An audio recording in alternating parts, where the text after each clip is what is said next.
सूरज अभी पूरी तरह उगा भी नहीं था।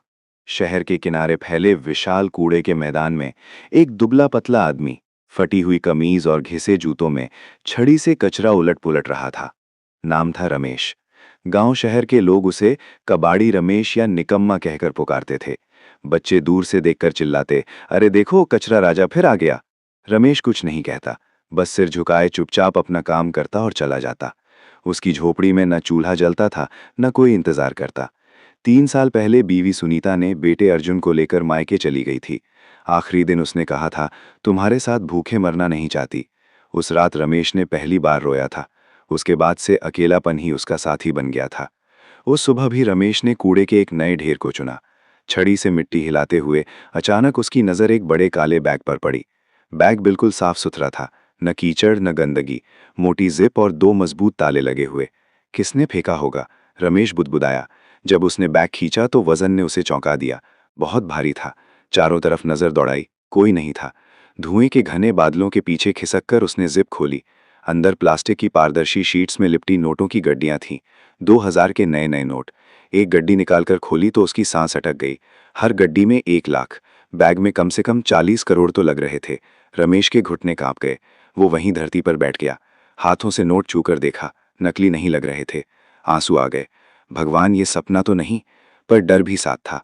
इतना पैसा कोई आम आदमी नहीं फेंकता, किसी बड़े बिल्डर का, नेता का या किसी गैंग का ब्लैक मनी। उसने बैग दोबारा बंद किया, पीठ पर लादा और तेज तेज कदमों से झोपड़ी की ओर भागा। रास्ते में हर कुत्ते के भौंकने, हर साइकिल की घंटी, हर आदमी की आवाज उसे लग रही थी कि कोई पीछा कर रहा है। घर पहुंचकर दरवाजा अंदर से बंद किया, बैग को चटाई के नीचे छिपाया और पूरी रात जागता रहा। दिल इतनी जोर से धड़क रहा था कि लगता था सीना फट जाएगा। अगली सुबह उसने एक गड्डी निकाली और अपना पुराना टीबी का इलाज करवाया। डॉक्टर ने कहा अब खतरा टल गया। सालों बाद रमेश के चेहरे पर सच्ची मुस्कान आई। धीरे धीरे उसने बैग से थोड़ा थोड़ा पैसा निकालना शुरू किया। पहले झोपड़ी की मरम्मत, फिर एक छोटी किराने की दुकान। शुरुआत में लोग हैरान थे, ये कबाड़ी अचानक दुकान कैसे खोल लिया। रमेश ने कभी दिखावा नहीं किया। सादा कपड़े, मुस्कुराकर भैया क्या चाहिए कहना। दुकान चल निकली। कुछ महीनों बाद उसने गोदाम लिया, पुरानी ट्रक खरीदी और सप्लाई का काम शुरू कर दिया। लोग अब उसे रमेश भाई कहने लगे। उसकी पहली बीवी सुनीता और बेटा अर्जुन की खबर भी आने लगी थी। वे अभी भी मायके में संघर्ष कर रहे थे, पर हर रात डर उसके साथ था। बैग के पास बैठकर वो खुद से कहता, ये मेरी किस्मत है या सजा। एक शाम टीवी पर ब्रेकिंग न्यूज आई। शहर के मशहूर बिल्डर विक्रम सिंह के घर से 45 करोड़ कैश चोरी। चोर पुलिस से बचने के लिए कूड़े के मैदान में बैग फेंक कर भागा।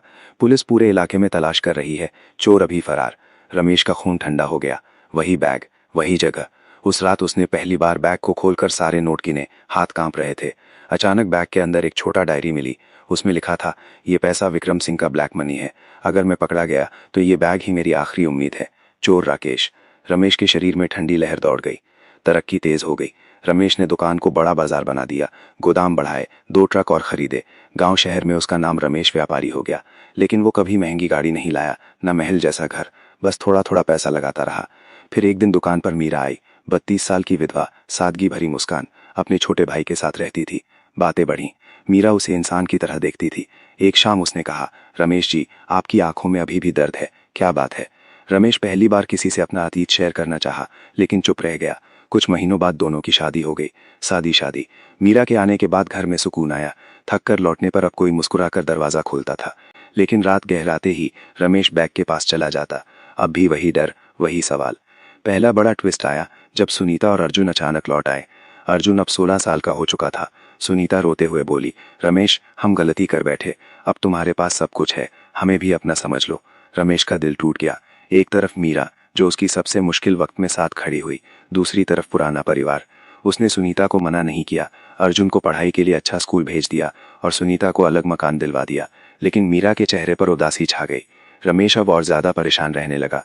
दूसरा ट्विस्ट तब आया जब पुलिस ने चोर राकेश को पकड़ लिया। टीवी पर खबर आई।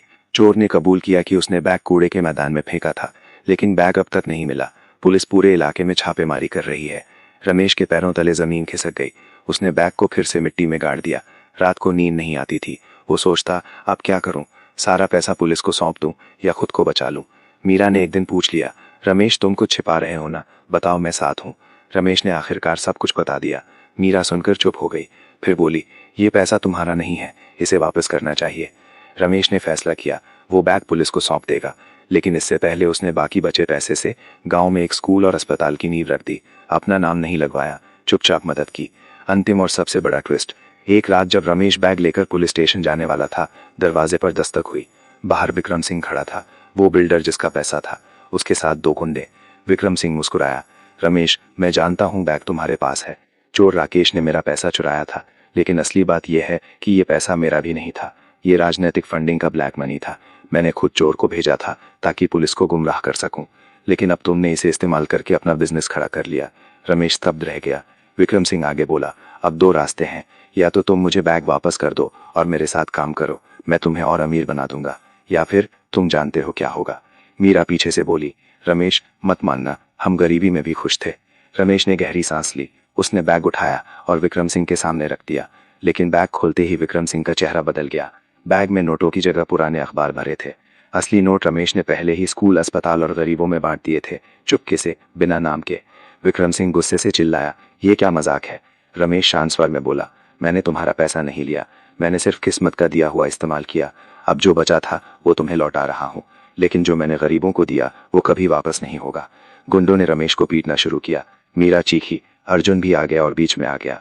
पुलिस की सायरन की आवाज दूर से आई। किसी पड़ोसी ने देख लिया था। विक्रम सिंह भाग गया, लेकिन पुलिस ने बाद में उसे भी पकड़ लिया, क्योंकि चोर राकेश ने पहले ही सब कुछ बयान कर दिया था। अंततः कुछ महीनों बाद रमेश फिर से वही पुराना कबाड़ी वाला नहीं रहा, लेकिन अब वो रमेश भाई भी नहीं था। वो एक साधारण दुकानदार बनकर रह गया। उसका बिजनेस छोटा हो गया, लेकिन इज्जत बची रही। मीरा उसके साथ थी। सुनीता और अर्जुन भी कभी कभी आते थे। स्कूल और अस्पताल चल रहे थे। लोगों को पता नहीं था कि असली दानी कौन था। एक शाम रमेश छत पर बैठा चाय पी रहा था। मीरा ने पूछा, पछतावा है? रमेश मुस्कुराया, नहीं, उस बैग ने मुझे अमीर बनाया, लेकिन जो मैंने वापस किया उसने मुझे इंसान बनाया। असली दौलत वही है जो दूसरों को दे दो। फिर उसने आकाश की तरफ देखा और धीरे से कहा, भगवान, अगली बार अगर कुछ देना हो तो बस इतना देना कि मैं इसे सही इस्तेमाल कर सकूं।